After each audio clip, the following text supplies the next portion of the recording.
U.S. air travel hit a new pandemic-era record this week with people flying more than expected. The TSA says they screened more than 2.6 million people at airports across the country and compared them to last year's number. They saw a 10% increase, and that even exceeds the previous COVID era travel record that was the Sunday after Thanksgiving in 2022. These findings says the TSA expects a busy Memorial Day weekend, and AAA believes air travel will be 11% higher overall since numbers were last recorded before COVID hit in 2019. Scientists believe they found what draws mosquitoes to specific people. So if you're one of those, listen up. A report published this week revealed that chemicals produced in somebody's body odor is what attracts the insects. They used a building the size of an ice rink and pumped it with mosquitoes and scents from different people. They discovered the mosquitoes were most attracted to airborne carboxylic acids, which in humans is produced through our skin oils. They also confirmed eucalyptus scares the bugs off. Are you one of those people, Tim? Oh, I am definitely. They like my stink. Serve up some Gerber and nobody else will get bit. The Gerber carboxylic acid. Whatever that word is, I got it. There you go. It's a big word. All right, look outside with live cam. We've seen a few peaks of sunshine return late this afternoon, and as we head into the early evening, mostly cloudy skies expected. We're not finished with the rain chances. It's not going to be for everybody, but some scattered morning rain is expected throughout the first half of our Sunday, and then we dry things out into the afternoon. Warmer and even drier conditions continue into next week. All those details coming your way after the break. Another round of good drenching rains. We needed that, but also waking up to the really cool weather in comparison to what we've been having has just been icing on the cake. It was so wonderful. Yeah, so we had those rain and storms that moved through overnight, and that was all thanks to a cold front that's moved through the area as well. When you combine those things together this afternoon, yes, cooler than average, those daytime highs in the 70s and 80s. But I do want to talk about, yes, the rain chances, because we're not finished with them yet. In fact, as we head into the second half of the weekend, some scattered rain, maybe a couple of thunderstorms will be possible really tomorrow morning. It's not going to rain all day, but still, if you are headed out first thing tomorrow morning, probably a good idea to keep the rain gear handy. Right now, we're pretty quiet across south central Texas. We've been tracking a few isolated showers out there in western Kerr County, one that's dissipated as it approaches the Mountain Home area, and then another little downpour there in between 41 and 39. That's moving eastward, so we'll see how well it can hold together as it approaches the Hunt and Ingram area here this Saturday evening. And really, for the most part, if you're stepping out for any evening plans, not expecting many issues out there. We're just going to hold on to an isolated chance for a few more stray showers. It's really through the overnight hours and by wake up time tomorrow morning that we could start to see more of that scattered activity develop. But then as we head into the afternoon, a drying trend does look to take over. So let's go ahead and time that out. First, getting you a look at the setup in the atmosphere. Area of low pressure well off to our northeast, closing in on the New England states here this evening. That has the cold front attached to it that has already moved through our area. High pressure off to our southeast, low pressure off to our west. Still have that southwest flow in place with a few more pockets of energy moving through. That's what's going to set the stage for that scattered rain chance into tomorrow morning. So here's 7 p.m. this evening. Again, pretty quiet for most. Maybe an isolated shower or two, not completely off the table, but most of us stay dry into tonight. As we head into the overnight hours, though, notice by 7 a.m. tomorrow morning, that's when we start to see that activity really blossom up. Better chances of finding this activity going to sit across our far southern and western counties. This is 10 a.m. We'll see how well it can hold together as it tries to make a run farther up to the northeast. But then notice, yes, into the afternoon hours, we are expecting that drying trend to take back over. Just a few isolated light showers possible, and I do think it's possible that we also find a few more peaks of sunshine by this time tomorrow as well. Again, not for everyone. By the time all is said and done tomorrow, better chances of finding that closer to the Rio Grande.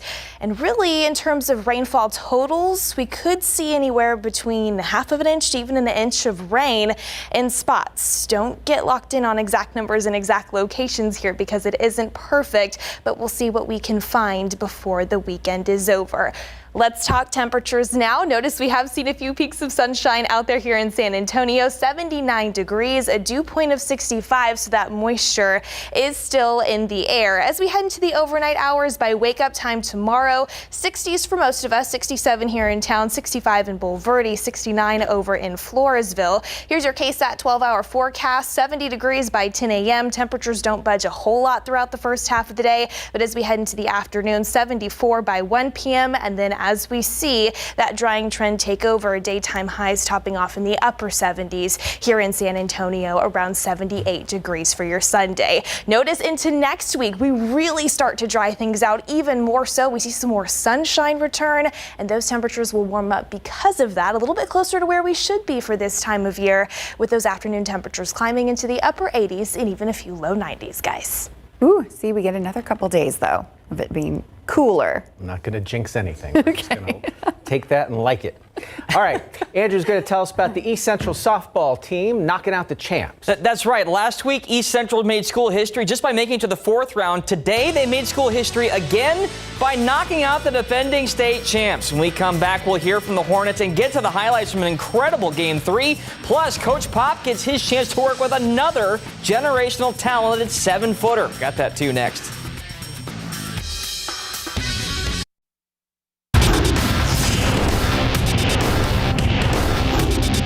How do you think your celebration compared to your dad's with Timmy? Yeah, I had a better tie. His was a little cheesy. We tried to find it, but we couldn't find it. Just like his dad in 1997, Peter J. Holt is now a part of Spurs history in big board sports. But first, it is a wild atmosphere at Somerset this afternoon for Game 3 of the UIL Class 6A Regional Semifinal Series between the defending champs O'Connor and East Central. We picked this one up in the top of the fourth. Game tied at 2. The runner on second, Aaron Viela, drops a base hit into shallow right center. Isabella Vidal takes off from second, and she will score. Hornets go back on top 3-2. Bottom 5 now. Panthers threatening with 2 on. Emily Fish lays down the bunt. There's a play at the plate here, but Savannah Pope slides in safe, and we are all tied at 3 apiece. But the inning continues with only 1 out. Hot shot to the first baseman here. Isabella Hernandez, who steps on first, throws home, and Bella Valdez gets the out at the plate. East Central escapes the jam with a double play to keep it tied at 3. Neither team breaks through until the top of the 8th. Hornets with a runner in scoring position again, and Hernandez drives a base hit up the middle. Kiana Lipardo rounds third to score the go-ahead run as the Hornets vault back in front 4-3. Last ups now for the Panthers. After a leadoff single, a pop-up bunt helps Valdez turn a 2-3 double play for the first 2 outs of the inning. And then freshman pitcher Janice Ramirez induces another infield fly. Izzy Estrada records the final out, and East Central knocks out the champs 4-3. They take the series 2-1 and will play in the regional final. I was just trying to get out the innings, trying to get the ball in play so I can have my defense behind my back. It gives us some confidence, but of course O'Connor's a defending state champion, so we got to give them their credit. We know they're good, but we just came out. It's all heart right now. We're fighting as family, and we're hoping to make more history. When that winning run came across, I was elated because I knew that was it. I knew it was over as soon as we scored. I knew O'Connor is so tough, and they're just such a great team. They've been a great team, and I just so proud of our kids because we're a great team too, and our kids have worked so hard, and they deserve it. East Central will play either San Benito or New Braunfels in the regional final next week. San Benito currently leads that series after winning Game 1 last night. Meanwhile, the defending Class 1A state champs are back. The Hennas punched their tickets to this year's state tournament last night with a sweep of Slocum in the Class 1A regional final by final scores of 10-0 and 23-6. The Class 1A state semis are scheduled to begin on Tuesday, May 30th at Red and Charlene McCombs Field in Austin. It is do or die for TLU softball, taking on Belhaven in the Division III Regional Championship. Top of the 5th, Bulldogs down 2-0. Laura Hernandez cuts the lead in half with a solo shot to right center that hits off the scoreboard, but that is all the scoring for TLU in this game. Their season comes to an end with a 2-1 loss. UTSA baseball closed out their regular season this afternoon with one final game at Louisiana Tech. Roadrunners had already clinched the series win last night, and they're trying to rally again here in the bottom of the 9th, down by 3. Shane Serdashny finally back in the lineup, crushes a solo shot to left center. It's a great way to reestablish himself at the plate, but UTSA falls in the finale 7-5, finishing with a 38-17 overall record. Next up, the Conference USA Tournament. San Antonio FC returns to the pitch tonight in Detroit to wrap up their 3-game road trip, and the Alamo City Club certainly has regained some of their swagger. San Antonio has reeled off 2 straight wins, including last weekend's dominant 7-0 victory over Charleston Battery. The 7 goals alone were impressive, but so was the shutout. SAFC hadn't recorded a clean sheet in a match at all since a scoreless draw at home against Sacramento Republic FC back on April 8th. Pitching a shutout is arguably just as important to the team as scoring goals. Even if you concede and win, like you love that, like winning is the most important thing, but mentality of the group, when you do keep a 0 on the board, it is, you feel like there's a force field there, you feel like, you're just doing things right, the ball's falling your way, and teams that you play against recognize that as well, and so they miss a chance or you make a save or you make a defensive block, it kind of adds fuel to that fire to keep 0s on the board, and so for a keeper it's important because it keeps the mentality of the group of like, okay, let's keep this 0 on the board. Kickoff against Detroit City FC is tonight at 6:30 p.m. A new era of Spurs basketball is right around the corner. Generational talent Victor Wembanyama appears all set to step into the shoes of Tim Duncan and David Robinson before him and lead San Antonio back to the promised land. Now, there's still plenty of question marks around Wemby. The Spurs have a very young roster with the majority of their players 23 years old or younger. Wemby just turned 19 in January, so that age range isn't going to change anytime soon. It's an interesting juxtaposition to head coach Greg Popovich, who turned 74 in January. Many have speculated that Pop could retire over the last few years, but he's still around. Now that Wembanyama is headed to the Alamo City, Pop will have a chance to build on his already incredible legacy and coach up another incredible 7-foot star from the ground up. General Manager Brian Wright is thankful to have Pop on board during this transition. Coaches are teachers, and we've been fortunate as an organization to have one of the greatest teachers, regardless of sport, of all time. And to have the opportunity, we all learn from him each and every day. And for all of our players, that's an incredible opportunity. And I know they don't take it for granted, and whoever we select will take full advantage of that.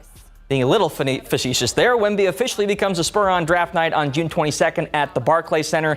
He seemed really happy that he was going to San Antonio, and you have to think Greg Popovich is a significant part of that. He makes a real hoop look like a little Tykes hoop. Yes, he does. We look forward to having him. Thanks, Andrew. You got it. We'll be right back. All right, some scattered light showers expected throughout the first half of the day, especially tomorrow, and then a bit drier as we head into the afternoon. Temperatures climbing into the upper 70s, which, by the way, is about 10 degrees cooler than average for this time of year. So enjoy it, because as we head into next week, those temperatures crank back up, but we will see some more sunshine, guys. We'll take it. Oh, we definitely will. I want more and more. That's all of our time. Thanks for watching. We'll see you back here tonight on the Night Beat, whenever that is, sometime after NBA.